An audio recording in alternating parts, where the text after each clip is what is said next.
Hello everyone, welcome back to my new blog. तर थंबनेलवरने तुम्हाला कळालंच असेल बार्बिक्यू पार्टी. तर हो, मी शॉर्ट पण टाकला होता. खूप छान आहे बार्बिक्यू सेट.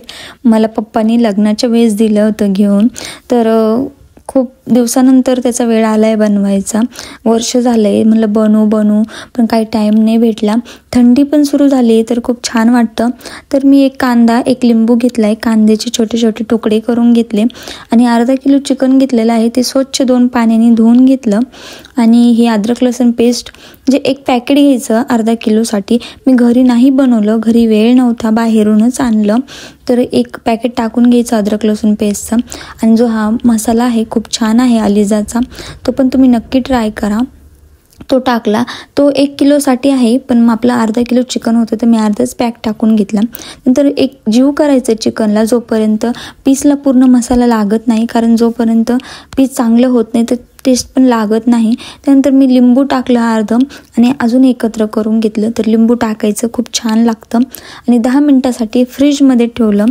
तर बाहेर बघितलं तर पप्पांची आणि आहोंची तयारी झाली होती. कोळसे वगैरे टाकले होते, जाळ लावलेला होता. तर खूप छान वाटत होतं मम्मीला पण पप्पांना पण, कारण वाड्यामध्ये करत होतो. तुम्ही टेरेसवर पण करू शकता फॅमिलीसोबत, तर खूप भारी वाटतं.